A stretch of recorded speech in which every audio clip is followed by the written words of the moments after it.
Hey, it's me, Nomad here, and doing another video in our Learner Newbie series,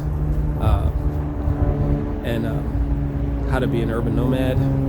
So, in this video, I want to talk about the type of RV to get, like what type of RV. In the previous video, I talked about what type of vehicle, but here I want to talk about the type of RV.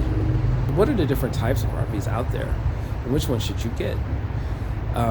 So basically, there are like 4 major types. Okay, so the first major type is a trailer, right? So, and then there's 2 variants of trailers. Okay, so there's just a regular trailer. You just hook it to a hitch on the back of your vehicle, and those are medium size, small to medium size. I mean, they can get pretty big, really. And then there's what's called a 5th wheel trailer, which are huge usually, and they need like a 18-wheeler rig type hitch, you know, on the back of a pickup. So you have to have a pickup with this 18-wheeler type hitch, and then they come over there, and they usually have this big overhang that hooks into that hitch, and they're huge. And you know, driving that thing is pretty much like, you know, towing that thing is like driving an 18-wheeler truck almost. I wouldn't want to do it. But people like that, especially, you know, I think some people just, literally, it's like hauling a house around. It's huge. So, you know, so there's trailers. That's one. And then one advantage of trailers is that you get a lot for your money with a trailer, because there's no mechanized things like motors and transmissions and all, and brakes and all. I mean, there's brakes, but you know what I mean. So they tend to be bigger and more spacious. But you know, the trade-off is like parking them is iffy, especially in the city. Like if you want to draw attention to yourself, just put a trailer somewhere. Like that's definitely going to draw attention. It's going to be hard to find parking for a trailer if you leave it somewhere. It's just, you know, moving it is going to be a hassle. Yeah, they're cheaper though, so if it's better than nothing. Like you can start with a trailer. Like that's what I recommend people do. Like, you know, they can start with their car and a tiny trailer, like just to get started.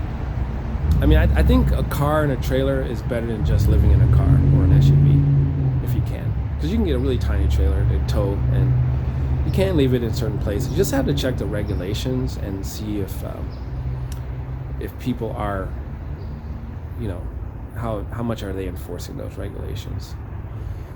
So, I know where I live, I've seen a couple of trailers. They don't last long. I don't know where they went, but yeah, they don't last long. And like I said, it's, you know, I feel like an RV is like a trailer with the motor, so it's easier to move and all that stuff. Like let's say you had to move it quickly, you didn't have your truck or something. That could be a problem.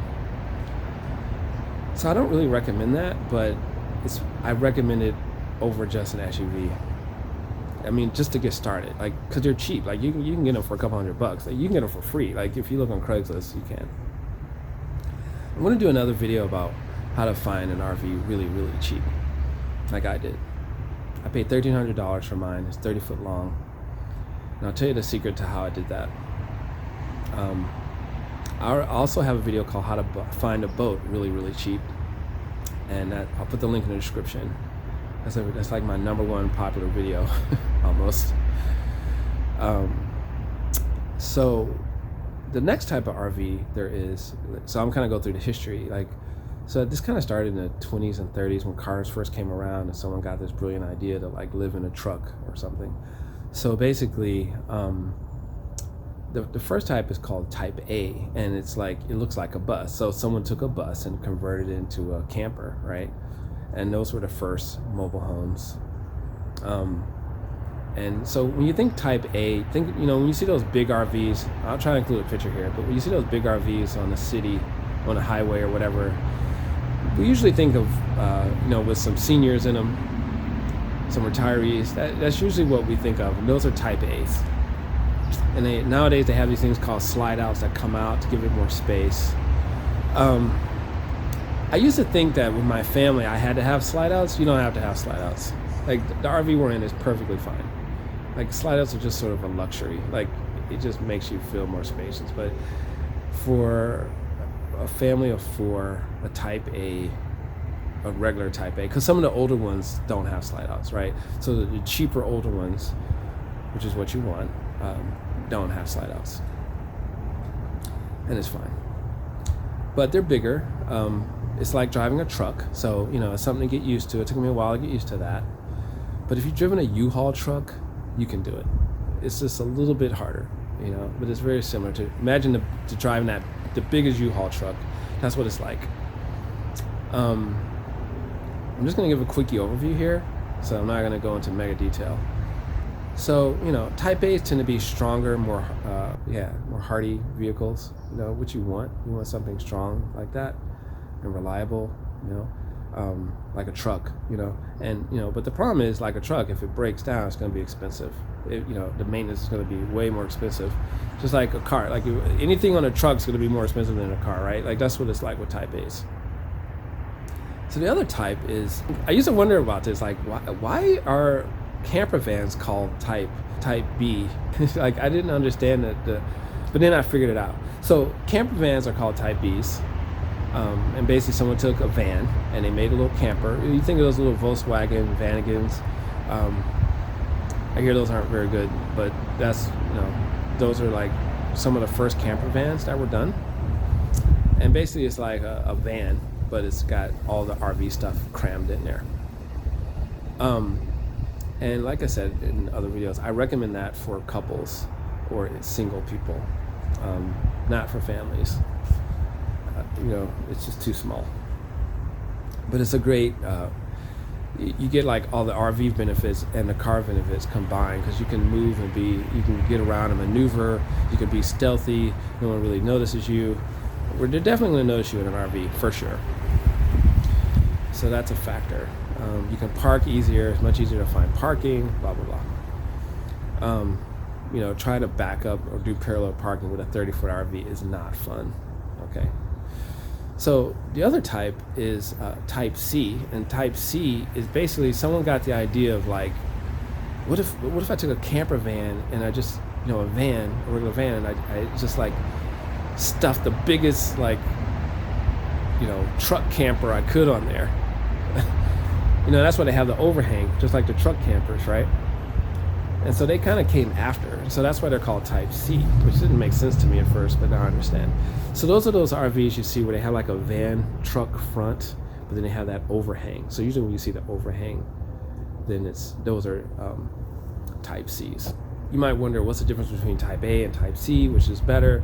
Nowadays, they're pretty much the same size and stuff. I feel like Type A's are better built and will last longer. I feel like Type C's are more cheaply made, which is why Type C's will be cheaper, than Type A's, right? I would say if you can afford a Type A, let's say you have a choice between a Type A and a Type C, and they have the same amenities and all this stuff. It's like, which one should you go for? I would go for Type A.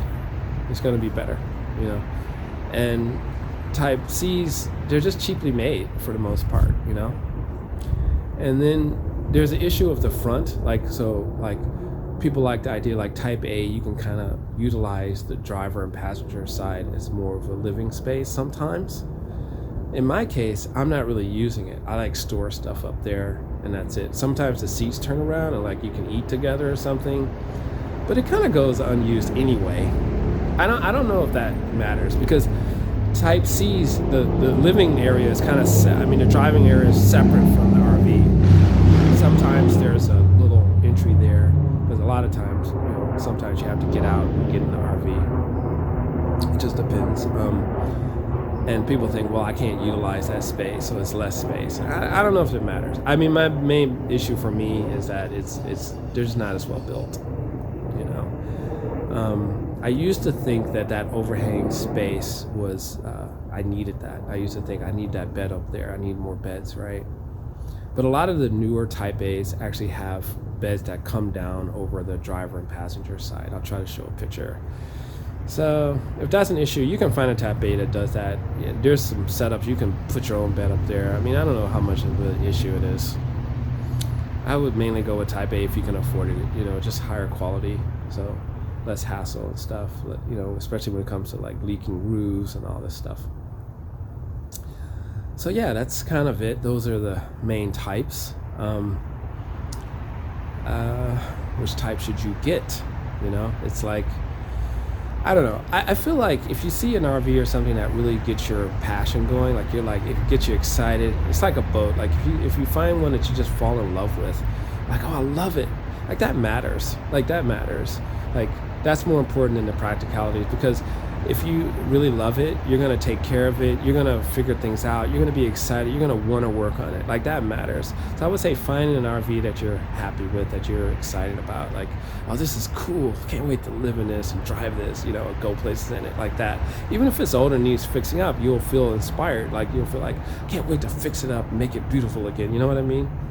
So it doesn't have to be a new one. I'm just saying, like, if you can, like with mine, I saw potential. It was older, but I was like, oh yeah, I can improve this.